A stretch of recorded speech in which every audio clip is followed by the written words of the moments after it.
I don't have to know any of the answers. I just need to ask the question. We've got to try and understand and make those people feel safe and able to be themselves without having to hide anything. But we've all got to do things we don't want to do, right? That should be part of your messaging in your salon. Would you prefer to sit in a quiet corner in the salon and wear your earplugs? Or possibly you like to chat and chat a lot? Do you feel safe walking into a salon environment? Well, you probably do, but not everybody does. When was the last time you asked your clients these exact questions? We're becoming more comfortable with having conversations around diversity, inclusion, and preferences with our friends, with our family, and hopefully with our teams as well. So why aren't we having these conversations with our clients? As salon owners, we always want our clients to feel comfortable, but the idea of everyone should have the same experience, I reckon maybe that's not quite the same anymore. Because the truth is, we're all different. We all have different experiences and needs and preferences. Some of us love to chat.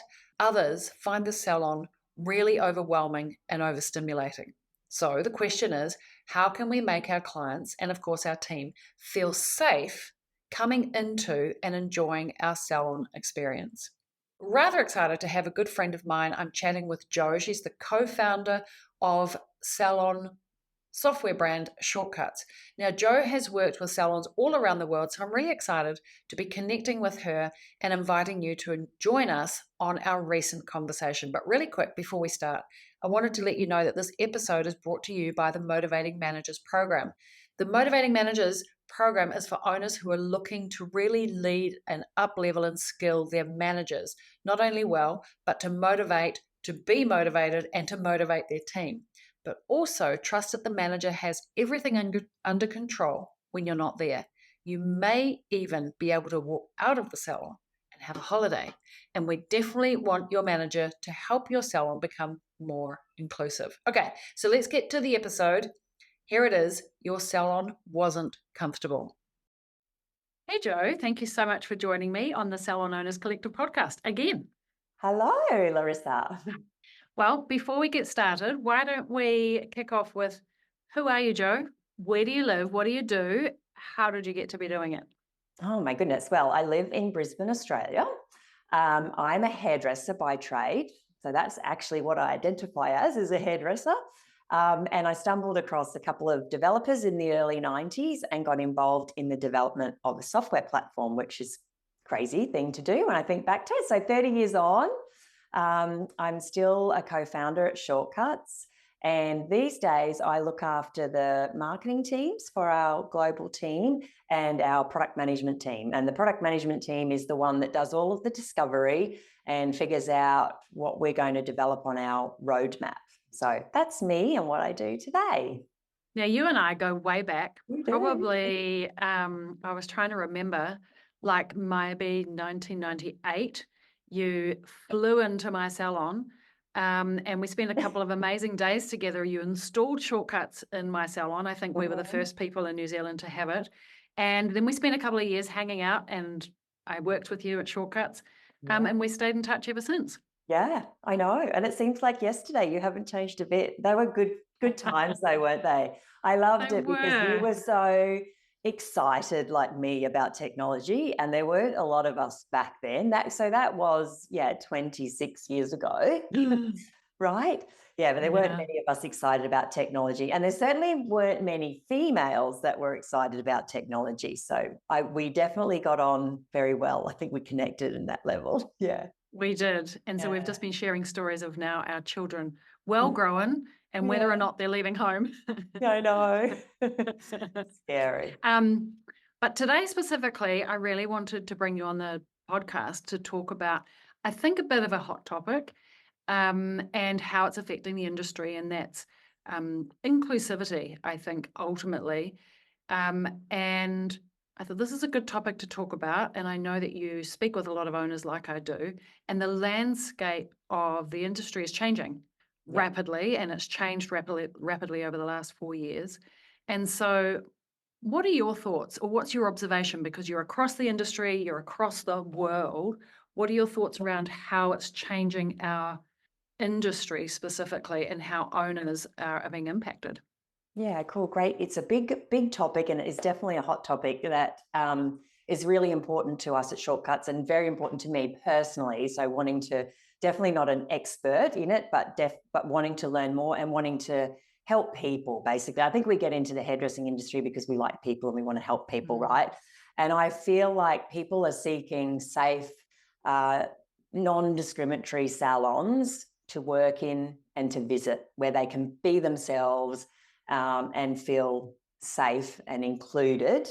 And it's just, so it's definitely something that's happening in our industry, but it's happening in the world, right? So it's, it's changed, hasn't it, in the last 20 and 30 years, really. And I think that as salon owners, we need to sort of get our heads around it and understand it and be aware of it, because there's such, we can talk about some stats, but there's such a high percentage of the population that fall into what is not necessarily considered norm, but what even is normal. But there's, for example, there's 20% of Australians that have a disability of some kind, whether that be mobility or hearing or visual or anxiety, depression. Like, these are all disabilities that we need to be aware of, and they're in our team members, they're in our business partners, and they're in our clients. Neurodivergence, 19% of the world's population is neurodivergent in one way or another. And I just think we need to educate ourselves a bit more on it, and realise that not everybody is like us, So that's for me. Yeah, I would argue that, at the 20% mark, that is not a minority, and that is a decent subgroup of a major group. And anyone's going to fit into some kind of subgroup, and it's just another significant subgroup.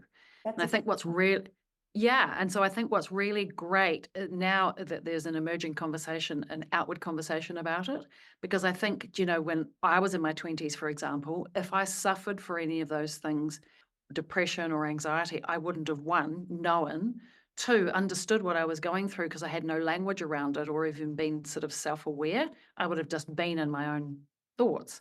And so how great now that we can be aware of it and know that it's a thing, and so have a conversation about it. I love it. You're totally right. And if we had something like dyslexia or ADHD or whatever, we just didn't talk about it, whereas now I love it. People that I work with and people, I'm like, oh yeah, I've got ADHD, I've got, this, and it's so normal to have those conversations. Yes. It's like we're all different, and we can have a hearing impairment and be ADHD at the same time, right? And that's something right. That is a combo that we've got to try and understand and make those people feel safe and able to be themselves without having to hide anything. Yeah, agree. Yeah. I think it does, though, weigh a little bit heavily on owners who now have to have conversations that they're not necessarily equipped for. Like, it's one thing to observe someone having anxiety or having any disability, but now having to be the one that's leading that person and to be compassionate or to be guiding or lead that person, I feel like that's a level of stress or strain that owners didn't, somehow they could sweep it under the carpet, which wasn't necessarily right. But now we have to face it full on. Yes, that's so true. And we're expected to do something about it. And how the heck do we only just learned about it, like what it is, let alone know how to manage it. Yeah, that's it. That's exactly right. And I think, where I see salons that do it really well and salon owners that do it really well and manage, the different types of people in their business, is that they're really open about the fact that inclusivity and diversity is a core value. And so, you are free to be yourself in this environment, and you can come to me and let me know if you're experiencing something that's affecting you in your workplace, because I want you to feel safe here. I want you to enjoy your time here, because we know that if we feel safe and secure, our employees, we're going to get more from our employees, right? They're going to be able to do their job better. So I think it's even if you don't understand it all and you don't know all the different things, because there's a lot, just being transparent with your team and your clients, yes, that it's something that you care about and that you want people to feel safe to come and talk to you. Yeah. And that you're open to exploring or learning more about it. Tell me about it. Yeah, I love Yeah. it. Yeah. Yeah. Yeah, exactly. We don't have to know all the answers, but we can be open to learning new things for sure. Yeah, and one thing that I do with my team is will say, and this is something that salon owners can do, is like for different people, like people like to be celebrated in different ways, right? So that's one example of something. So if someone does something amazing in the salon, do you want to be called out and celebrated by that, or you just rather not, just keep it under the cover? Like everybody's different the way they receive things. So I say to my team, how do you like to receive feedback? Like what, do you like to be called out for doing something in front of a group, or would you rather not? You'd rather have a separate conversation. Do you want me just to ping you a little message and say, I thought that was great what you did today? And that's an example of how you can change your approach to different people depending on what they need. And you only know what they need by asking. Yes. I love that, because it's such a small step actually to take, yet that probably is quadruple the impact on the each individual in your team. Yeah. 1,000%. Yeah. Tell me, how do you like to be celebrated, or how do you like to receive feedback? Because everybody's different. And just because, I might like it when you call out in the team meeting, hey, Jo, you just, this for the week, blah, blah, blah, blah. I might like it, and someone sitting next to me may also not like it. Yeah. Yeah. Jo, I'm interested in discussing a challenge that I come across a lot is, how do we be empathetic and inclusive to the people that we have in our team while keeping brand standards or the way that we do things here? Do you know that sometimes that can feel a little bit in contention with each other? And I want my brand to be positioned, or I want to serve a client in a certain way, but then where's the line between what team want to be individual and have creative freedom? This kind of attention, is this something that you've experienced? Yeah, that's a hard one, isn't it? Because we all got to do things that we don't like in a job sometimes, right? And that's part of that. There's some things that are deal breakers, and then there's some things that are like, well, that's what we do here and that's how we do it here. So you respect that, right? So that comes down to, the team member having to respect your values as a business and having a conversation about it. And if you're a stylist and you had an employer that was, or a salon owner that was wanting you to do something that went against your values, you should have a conversation about it. If you feel that strongly, and maybe you're not in the right place, if that's something that you can't live with. But we've all got to do things we don't want to do, right? Yeah, I like that. I reckon a good balance is 80-20. Like, you want to love 80% of what you do, and like just accept the fact that 20% of the stuff will be rubbish for you. Nobody wants to do the laundry, right? Nobody wants to. But it needs to be done. Yeah. It needs to be done. Yeah. Yeah. Exactly. Yeah, that's right. Yeah. So I think that's definitely, but I think that I would say to salon owners, if you're not thinking about inclusion or diversity, you should start to think about it. And if it's important to you, what are you going to do about it? Like, how are you going to learn more about it, and how are you going to communicate those values in your brand, right? Yeah. Okay. Let's talk about that.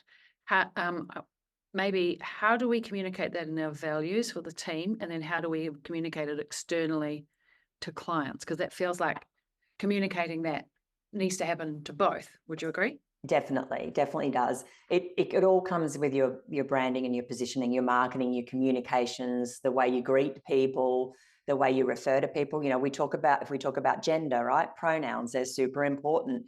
If you're, consider, I don't know if a lot of salons are doing this, but we're definitely seeing, and we've actually done research on this at Shortcuts recently, in a gender inclusive service price list. So do you have a ladies cut and a men's cut? If you do, you are excluding those that are non-binary.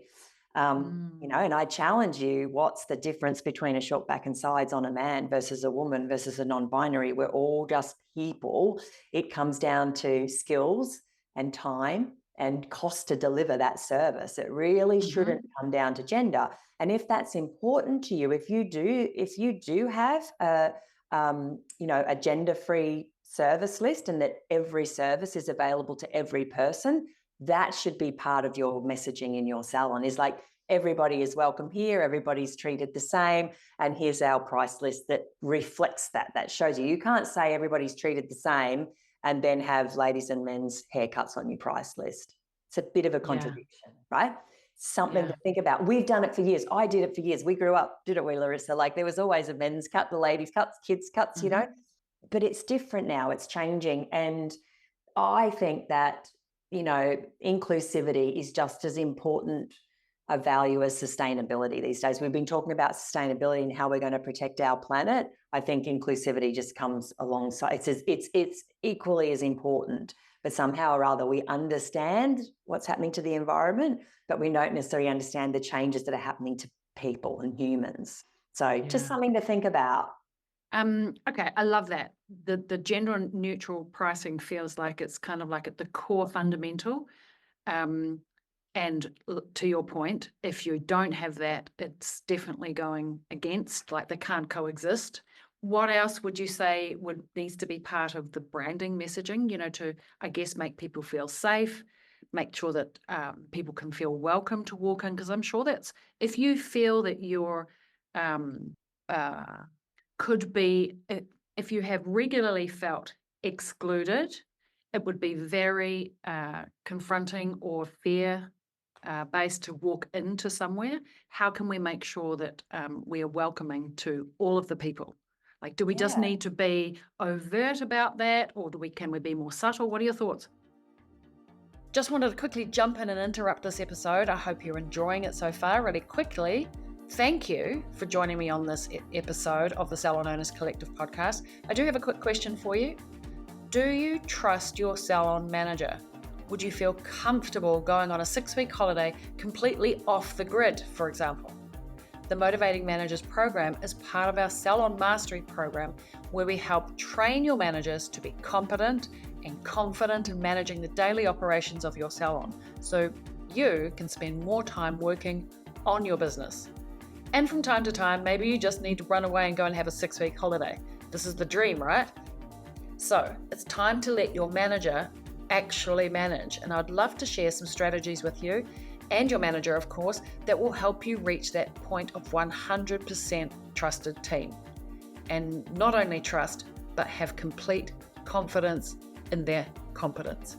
All right, I'm going to leave the link for you in the show notes of this episode so you can book a time to have a strategy call with me. Okay, that's all I wanted to do. Invite you to do that. Let's jump back to the episode.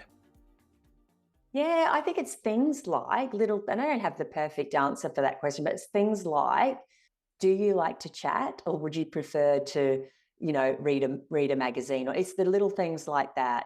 You know, do you feel comfortable in this space? Would you prefer a space at the back of the salon? Is this noise at level okay for you? Like, don't just assume, you know, that everybody, like some people love loud music and some people would prefer to be in a quiet space. Some people like to be watching the street and people go past. Some people hate it. Some people like a mirror in front of them and some people hate it. So I just think it's asking the questions to make people feel comfortable to say, oh, actually, no, you know, it's like, you know, we've always done it. We've always asked, how's that pressure when we do a massage? And, you know, would you like the seat back and those, but just a little bit more than that. Think about, could this person possibly have, you know, a neurodivergent, but, you know, condition, or not, condition is not the right word, but, you know, be neurodivergent that requires consideration. You know, can they read? Like, you know, are they dyslexic? Can they see the font on your receipt for the next, you know, like all sorts of things that we can just make people feel comfortable to say, I can't actually read that, or I can't actually hear that. Could you speak up? Or, yeah, this is, you know, sometimes it's just people that are stressed or anxious or, you know, just have sensory overload. A salon is full of it, right? You've got blow dries, you've got people talking everywhere. Maybe they just want earplugs, and maybe they felt that it was rude to have earplugs and sit there with their their AirPods in. But maybe you could just say, you're welcome to put your AirPods, you know, feel free to look at your phone, like whatever makes that person feel comfortable. And I just think it's like, once you start asking questions like that, you soon see that people respond to it and they will open up and say, oh, yeah, that would be great if we could sit in the back. Thanks so much for noticing that, you know? Yeah. Yeah. I feel like that's a good sort of route to anchor as a value, is just being respectful of people's preferences, like a value Yes. to have for your team, because it means that you can be wide. You don't have to build it into your service that we do it a certain way, because trying to cater to everybody, like would be virtually impossible. Yes, that's So right. really it's about asking the questions, creating a really safe space to have your preferences heard and then met as needed. Yeah. Or even in your welcome email or your appointment acknowledgement email, just saying, please let us know when you get here, if you've got any, special requirements that we can make it better for you, examples, and give them some examples that kind of go, wow, they really, what pronouns would you like us to use? Do you like whatever? You just a few little things, even if it's not specifically related to them, it definitely gives that person the feeling that this is an inclusive salon, and I can let them know that, I want piercings all over the place, or, not be embarrassed about what it is that they want. Yeah. Because I feel like Yeah. every person deserves to have access to the services that they desire and to have the experiences that they want, So how can we create an environment that enables that? Let's talk a little moment about like, how do we get our team across that conversation? Like, that could be quite daunting, especially for our younger people who haven't been in the workforce for very long. I feel like that comes to mind as a business owner, like that would be the next thing I need to tackle, because I could do it, or I could, think about different things to do, but how do I get my team on board for thinking widely and deeply like that? Yeah, that's a really cool question. I actually think the young people, it's more natural for them. They've grown up that way. That if you've got older people and younger people, then there's that generational stereotypes, right? So again, I would just have the conversation and go, how could we as a team be more inclusive? Have you noticed anything? Everyone will have a story, and they'll say, yeah, this client this and this client that, and open up the conversation and go, cool, as a team or as a business or as a salon, how can we cater for diversity and make everybody have an amazing experience, rather than, and probably you and I would be guilty of this in the past, of like, this is how we do things here. It's cookie cutter. Everyone comes in and everyone sits here, and we do this, and they fill in this form and they sit there, and there was, and I was guilty of it myself. It was like, everybody gets the same experience, top to bottom, same Of course. experience. It's how you build a brand. That's right. So it's the McDonald's version, right? But that's not what people want these days. And I don't know if it's ever what they always wanted. It was just, that's how it was. And so, like you said earlier, people just didn't say anything if they didn't like where they were sitting. They just sucked it up, Whereas now we can give people even better experiences today, I think. I want to pick up on what you said about like talking to your team about that, because I know for a while as a business owner, I really felt the pressure to have to know all of the answers and direct my team in the right way. And I realized at some point that actually I don't have to know any of the answers. I just need to ask the question, and we'll fill in most of the gaps, and then we can go and source any other gaps. Yeah. And I think you're really right about this generation, because my children hold me to account if I get it wrong. Oh, and I'm like, what? Totally. What do you mean? And so I think you're right. They do know already. It's us that don't know. So we just need to ask them and say, well, how can we do this better? What questions can we ask? And I love that as a team exercise that actually brings everybody together to just ask the questions and troubleshoot together. Totally. Knowing that, these are our values, this is the experience we want to deliver. This is what we stand for. How do we make sure that everybody feels that they can have that experience and be included? Totally. My kids always pull me up on things, and I love it, because I'm like, oh, you're right. That's how we learn. No one's perfect. We all have great intentions, don't we? But we all can say the wrong things, or not pick up on something, or just expect everybody to be feeling like you're feeling, and it's not the case. Yeah. Okay. Love this conversation. How do we run our business in an inclusive way? Some of the key takeaways were like, build it into your messaging, into your branding, making sure that people are feeling safe, feeling valued, inclusive pricing seems to be like that's just like the no-brainer moving forward. And the value that I picked up most is just, you know what? It's just ask people their preferences. I think that's my sort of big mantra walking away from today is we just need to ask. But Jo, you're a business person, many times over. What is a quote or a mantra that keeps you on the straight and narrow, keeps you focused as a business owner? I love this. Am I allowed to? Because I have Yes, to. you're allowed to. Okay, cool. My number one mantra that I have said to myself for about 20 years, and I think I actually first heard this from Oprah, was wherever you are, be there. And I think even more and more these days, because, you know, the world is just crazy and we're pulled in all these different directions. It's like wherever your feet are planted and wherever your eyes are, be there. So if you're behind the chair with a client, be 100% there. Don't be thinking about what's happening in the back room or what your kids are doing. And when you're with your kids, don't be thinking about, you know, what's happening at work or you should have done something else. Or when you're in a Zoom meeting or you're in a podcast or wherever you are, be 100% there. And if you can't be there, get out and go wherever you can be 100%. And that I'm not perfect at it because I'm able to multitask and I can do lots of different things, but I do remind myself that if I can be 100% focused, I get a better result. So that's one. And the second one is that everything is figure outable. It's not my saying either, but it's one I love. Is any problem that you are faced with, there is a way to figure it out and move past it, and never feel like, well, that's it. You know, I don't know what to do. There's a way. So everything's figure outable. Go find the person that knows, or Google, or ask ChatGPT because someone knows a way through, right? Yeah.